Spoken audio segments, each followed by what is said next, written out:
Jadi, kalian tahu nggak sih perbedaan antara micrometer screw dan jangka sorong? Jadi, micrometer screw itu memiliki ketelitian yang sangat tinggi loh. Dia dapat mengukur hingga 0,005 mm hingga 0,01 mm.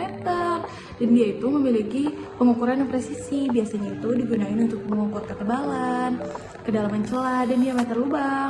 Nah, sedangkan jangka sorong memiliki ketelitian 0,05 mm dan digunakan untuk mengukur panjang, diameter luar dan dalam, serta kedalaman. Kalian tahu nggak sih zero error negatif pada jangka sorong itu apa sih? Dan apa sih contohnya?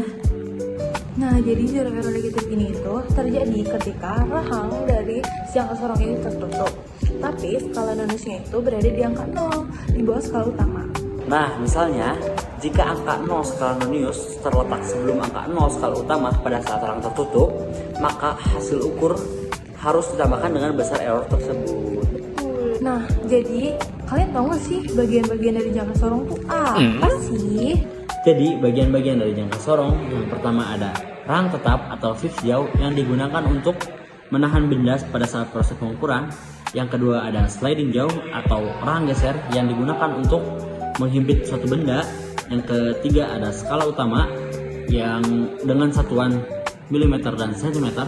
Yang keempat ada satuan nonius yaitu skala tambahan yang digunakan untuk ketelitian yang lebih tinggi. Jadi yang kelima itu ada deep probe. Deep probe ini digunakan untuk mengukur kedalaman. Yang keenam ada kunci pengunci. Sesuai namanya, kunci pengunci ini digunakan untuk mengunci posisi rahang geser. Yang ketujuh dan delapan ini ada rahang. Yang pertama rahang dalam. Rahang dalam ini digunakan untuk mengukur diameter dalam. Yang kedua ada rahang luar. Rahang luar ini digunakan untuk mengukur diameter luar. Nah, sekarang kalian tahu nggak sih jenis-jenis dari mesin milling? Jadi, ada dua jenis mesin milling. Yang pertama ada jenis mesin milling konvensional atau manual, yang dimana posisi spindle-nya bisa horizontal atau vertikal.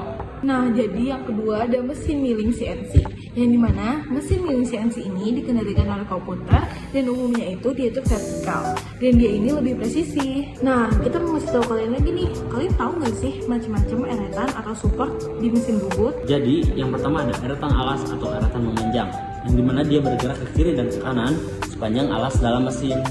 Yang kedua ada eretan melintang, di mana eretan melintang ini dia melintang terhadap meja, kemudian posisinya itu terletak di atas eretan memanjang. Nah, yang ketiga ada eretan atas, yang dimana posisinya terletak di atas eretan melintang di tempat posisi pahat. Nah, sekarang kalian tahu nggak macam-macam jenis las dan untuk apa sih masing-masingnya?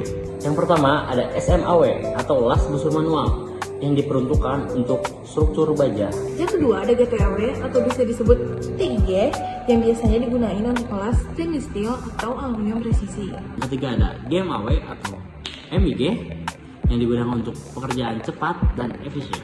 Yang keempat adalah oxy acetate yang biasanya las ini digunakan untuk pekerjaan ringan atau pada saat perbaikan. Nah, jadi biasanya di dalam proses manufaktur itu digunakan software SolidWorks. Nah, apa sih software SolidWorks itu? SolidWorks adalah perangkat lunak CAD berbasis 3 dimensi yang digunakan untuk mendesain model mekanik secara presisi. Nah, tadi kan udah jelasin SolidWorks itu software apa. Nah, sekarang kita mau jelasin nih, tools apa sih yang ada di SolidWorks? Nah, jadi ada 4 tools nih. Yang pertama itu ada Sketch Tools. Ini itu digunakan untuk menggambar 2 dimensi. Yang kedua ada Feature Tools, yang dimana terdapat ada Love, dan Extrude, dan lain-lain. Nah, yang ketiga ada Assembly Tools, yaitu menyatukan beberapa part. Yang keempat ada Simulation Tools, yaitu analisis kekuatan dan tegangan struktur. Nah, yang terakhir kita mau ngasih tahu nih, apa sih pengertian dari Mastercam? Jadi Mastercam ini adalah sebuah perangkat lunak CAM atau yang bisa disebut. Nah, biasanya digunakan untuk melakukan pemotongan pada CNC berdasarkan model CAD. Software ini membantu proses permesinan seperti turning, drilling, dan milling. Jadi segitu dulu yang bisa kita sampaikan ke kalian. Kurang dan lebihnya kita mohon maaf. Wassalamualaikum warahmatullahi wabarakatuh. Dadah.